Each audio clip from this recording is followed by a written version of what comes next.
اسی آیت کے تحت کل بھی درس قرآن ہوا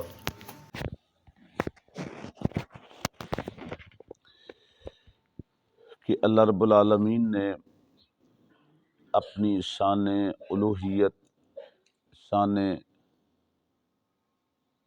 وحدانیت ذکر کرنے کے بعد اس آیت مقدسہ میں اپنی شان قدرت بیان فرمائی ہے،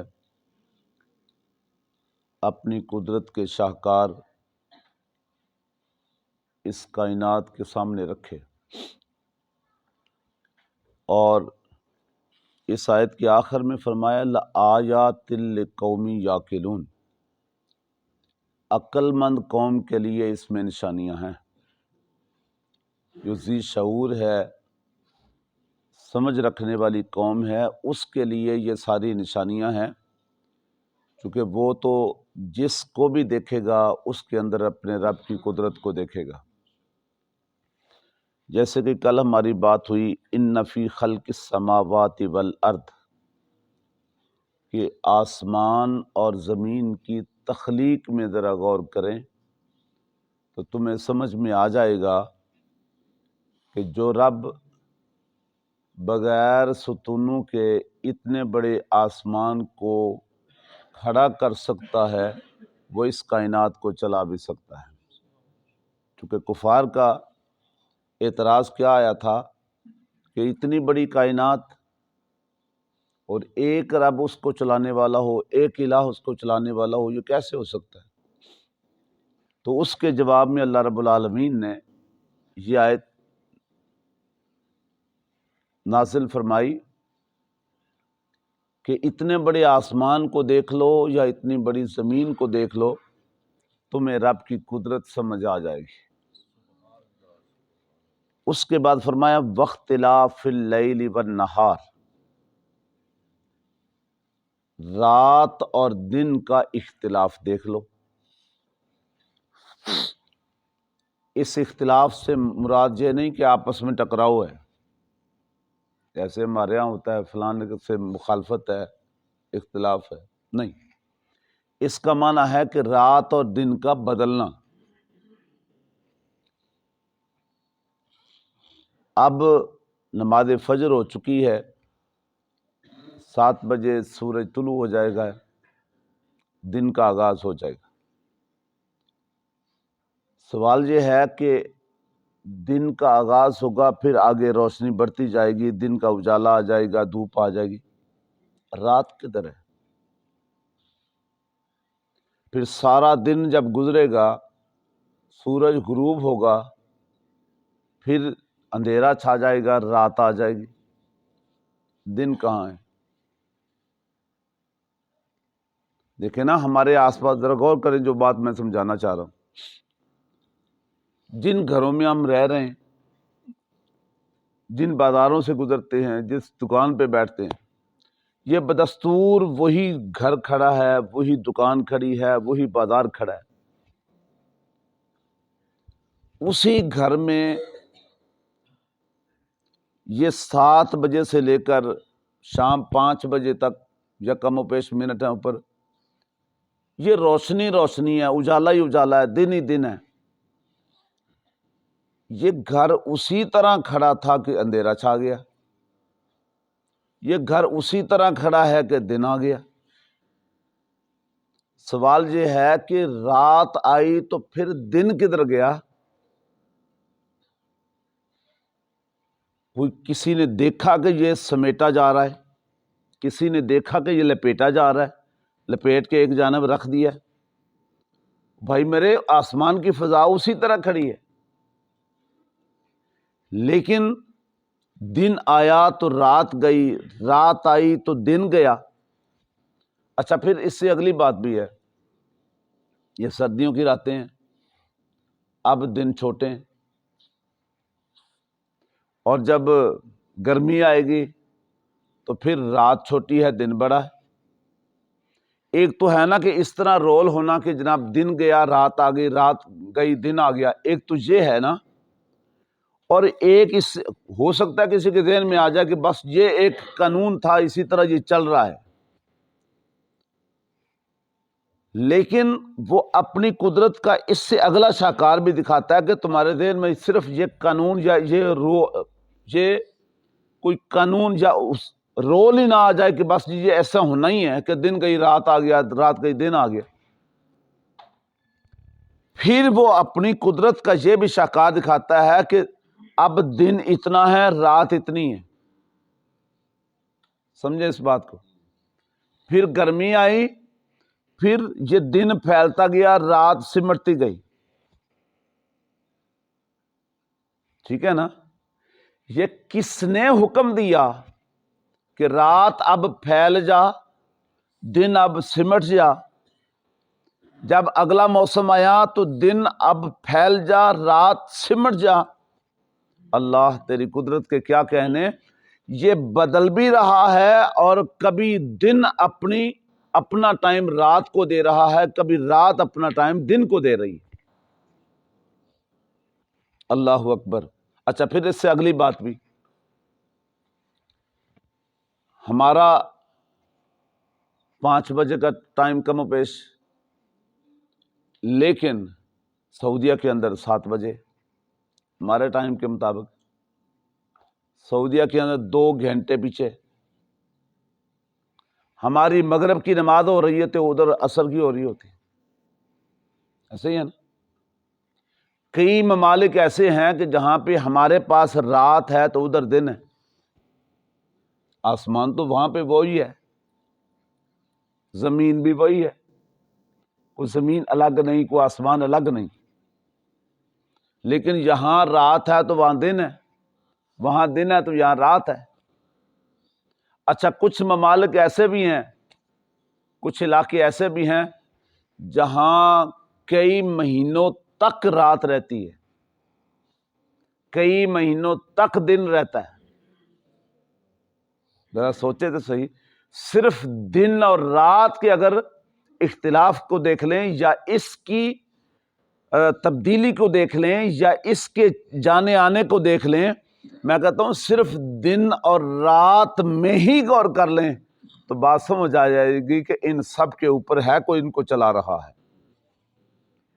یہ از خود نہیں چل رہی نا، از خود نہ یہ چل رہی ہے، نہ یہ چل رہی ہے۔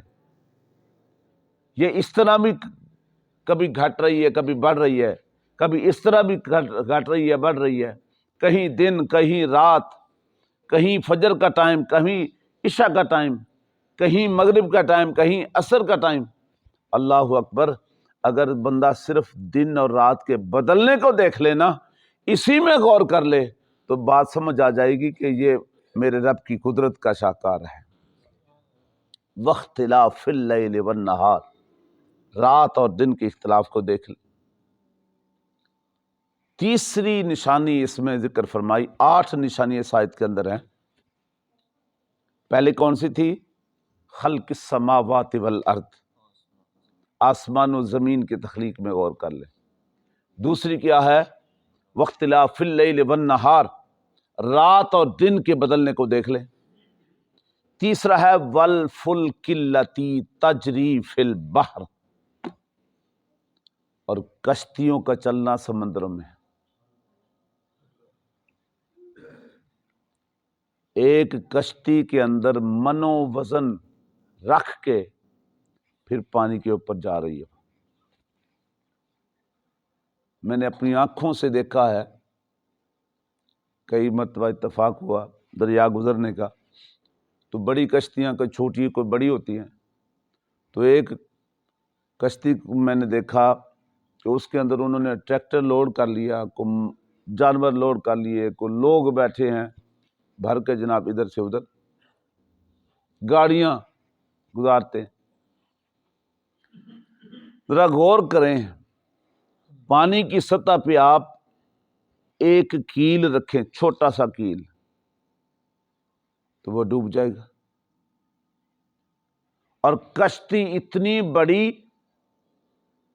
اس کا بھی لکڑی کا وزن ہے، منو وزن ہے۔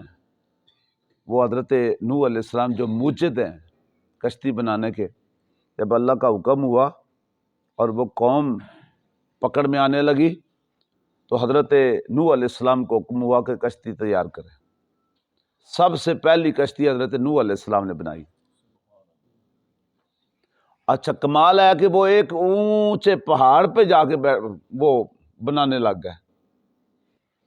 تو قوم کے لوگوں نے جب آ کے دیکھا کہ اتنی بڑی کشتی بنا رہے ہیں اور اتنی اونچی جگہ پہ بیٹھ کے بنا رہے ہیں، انہوں نے مذاق اڑایا.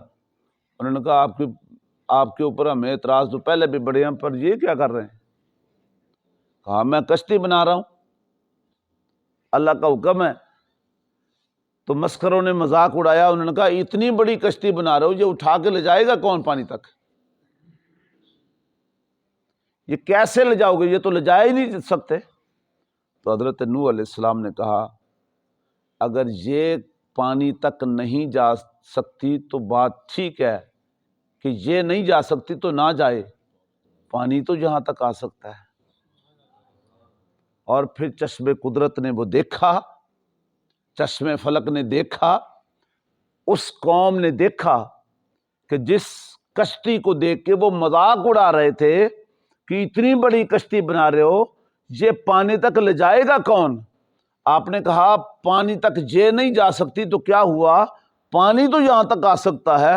پھر میرے رب کی قدرت کا وہ نمونہ بھی اس قوم نے دیکھا کہ پھر اتنا بڑا طوفان نوح آیا جس کو کہا جاتا ہے، اتنا بڑا سیلاب آیا، اتنا بڑا پانی آیا کہ پہاڑ کے اوپر بیٹھ کے آپ نے کشتی بنائی تھی، پانی اتنا اونچا آ گیا کہ وہ کشتی پانی میں چلنے لگی، پانی اس تک پہنچا.